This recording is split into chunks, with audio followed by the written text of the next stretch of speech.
the Soundtracker and Records. I'm the Soundtracker and Records. Now, these things are fun to listen to, they're awesome to have around, and they are also somehow the biggest dust magnets that I have in my house. I have no idea how I can put a plastic disc inside of 2 sleeves to protect it and still have it come out looking like I used it as a furnace filter.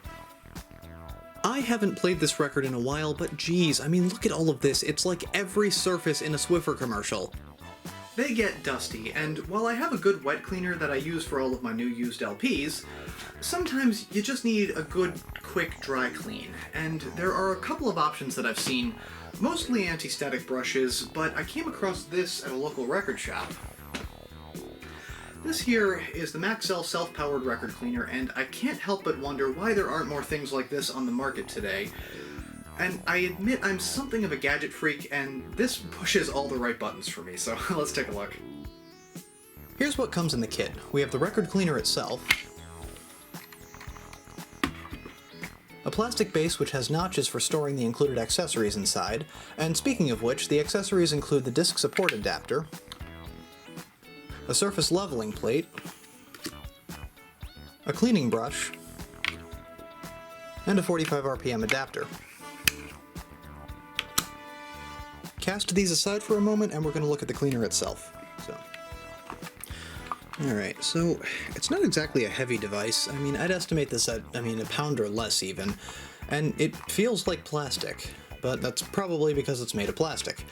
Now, we have a power switch on the front here, a plastic cover that gives us access to the dust collector, it's a slippery one, a spindle center locator up here that lines up with the spindle hole in the bottom, 2 plastic support rollers, a rubber drive roller up here, and the bristles over here, which are... Actually, these are pretty soft. I mean, these feel like a good anti-static brush. So they're light enough to not damage and heavy enough to get the surface dust off of a record. And finally, on the side here, we have the battery compartment, which takes 2 AA batteries. So ideally, to clean it properly, we have a record on the turntable. So let's get ZZ Top on there.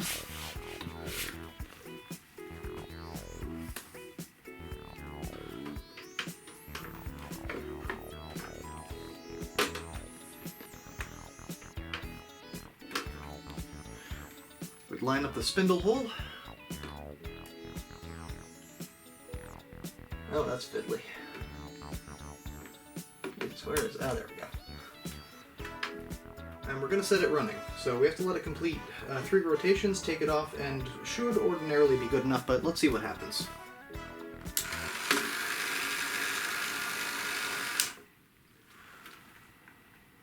Well, I was afraid of that. So, unfortunately, this particular cleaner will not be able to clean on this record player because it will hit the back of it if it tries to.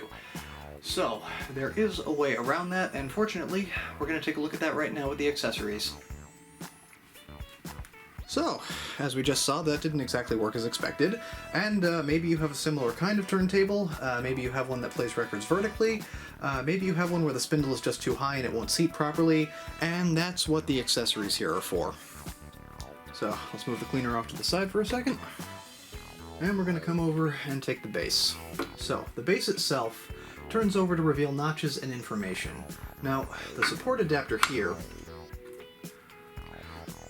this slides into place and holds the records level without you needing to use your record player. So, pop that in.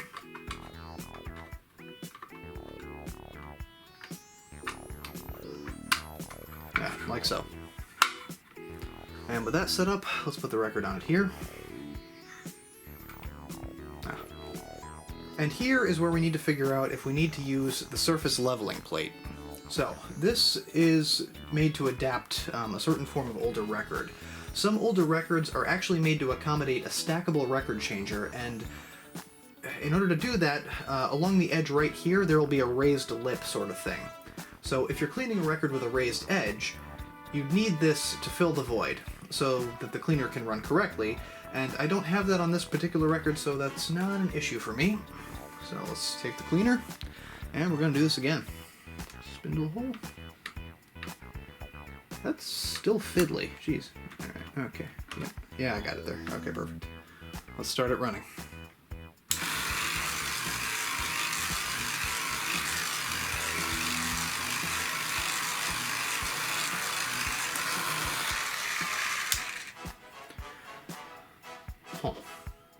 And after a few passes, according to the text on the plastic base, we need to turn the record because it may clean less thoroughly on the base station than on a regular record player. So let's turn this 90 degrees. And run it again as the directions say. So.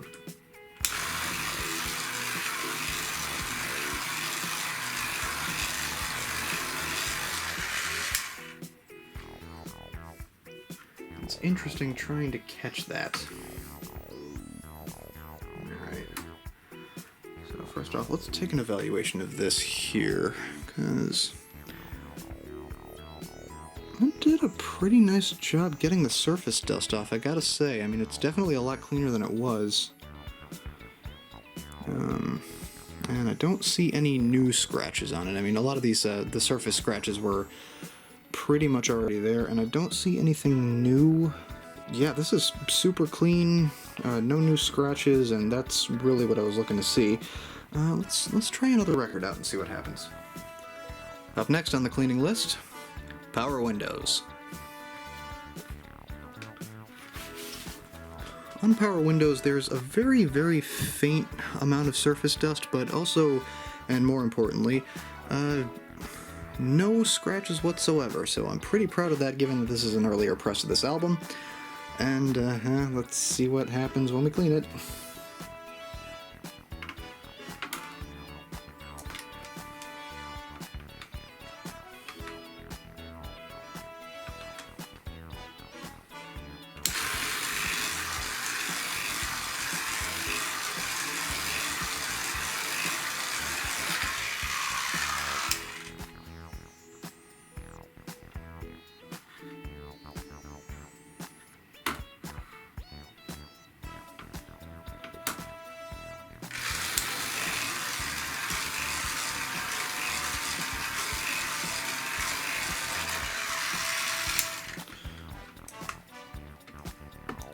Let's see how that came out.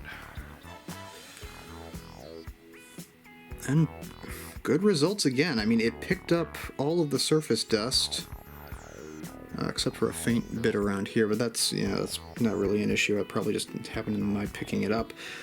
But I'm also very, very pleased to report that there are no marks on this, and I'm very happy about that, because that means that the brush is still very, very soft.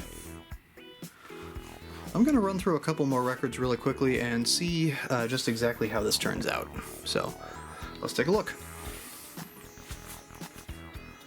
So this is Thriller. It really looks worse than it is, trust me.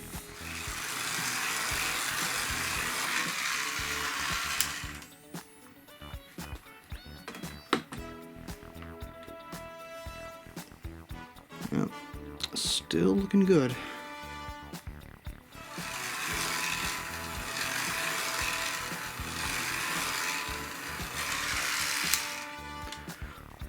A little difficult trying to figure out when to actually get the thing off of it because it moves.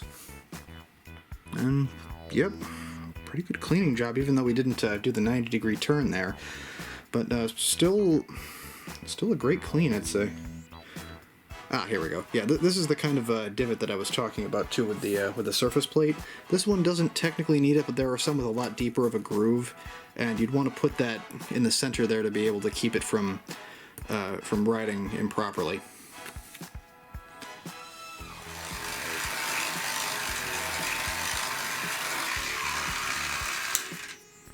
Ah.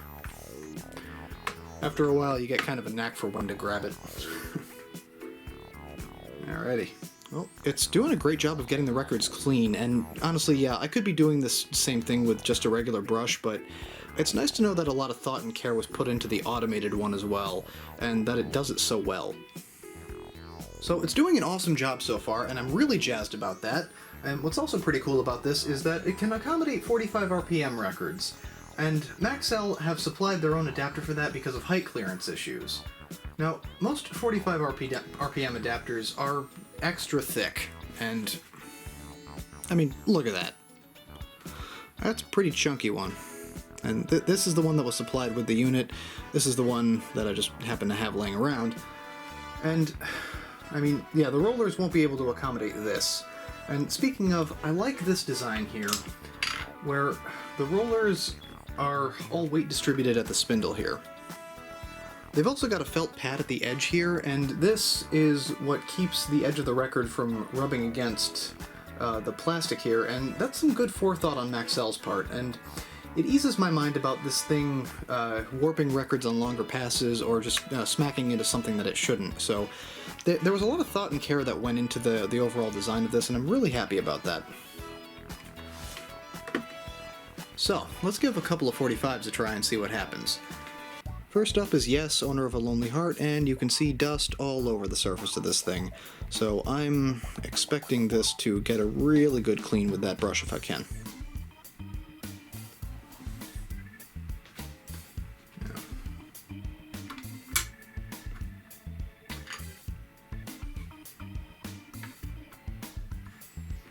Okay. Actually, I wonder.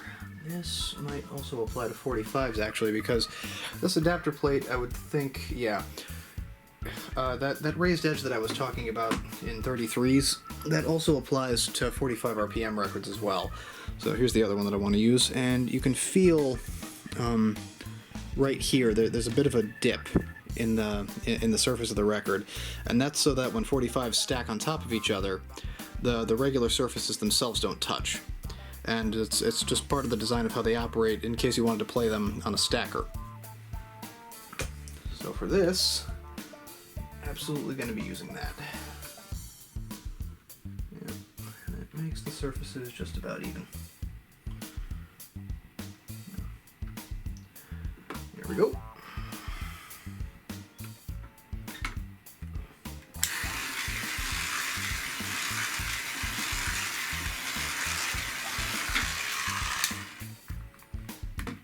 Okay, let's see how that came out.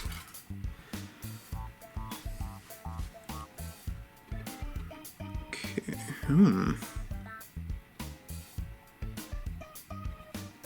That's awesome. The surface of that looks great.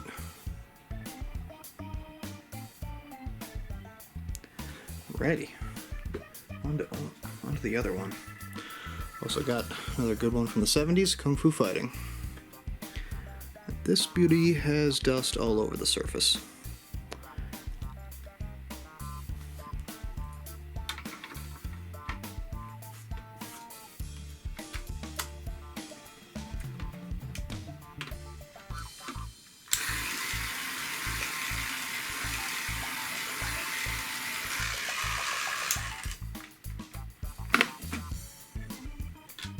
Okay.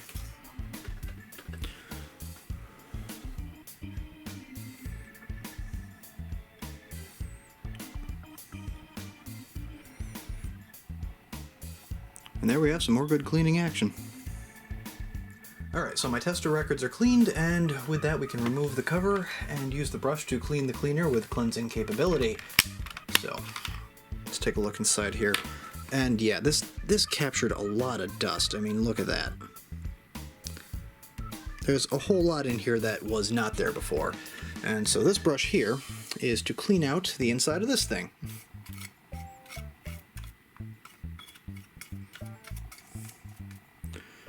And God, look at that. It collects in clumps.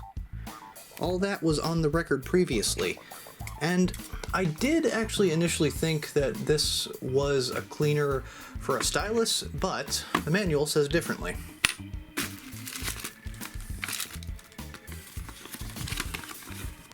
It also gives some magnificent insight in figures.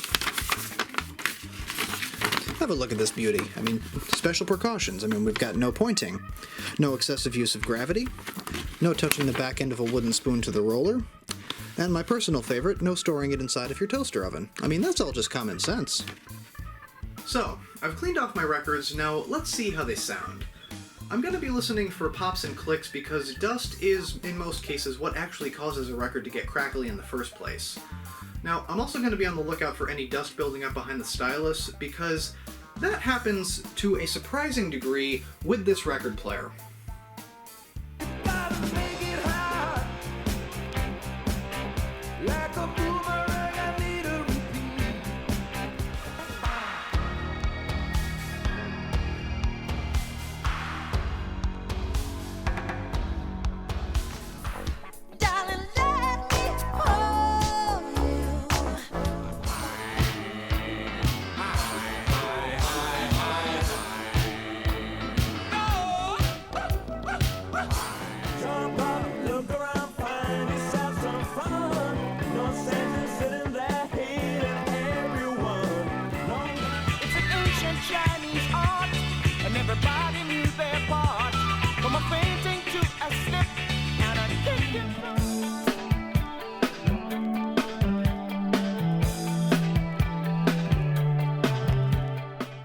Alright, so we saw the cleaner going through its motions, and we heard the results from the record player. There were a couple of crackles and pops here and there, but all in all, I'm really happy with the result.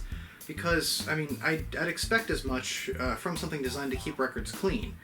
Now, I think this did a good job with all of the surface dust. I don't think it's designed to get deep into the grooves and give it a thorough cleaning, but either way, I'd like this to be my regular cleaner, because it's just a heck of a lot more fun to use than just a standard brush. And yeah, it's much easier to use a brush, but that's not what this thing is about. I mean, this was a delightful device to look at from a time when everything was going automatic and convenience mattered in every little way, including and not limited to the way to get dust off of a record. And I've enjoyed looking at this thing. It cleaned all the surface dust off pretty well, and I mean, I'm pleased with the result. It didn't seem to damage anything along the way. So, I'm keeping it in my current setup. Anyhow, if you like this video, you know what to do. Thanks for watching.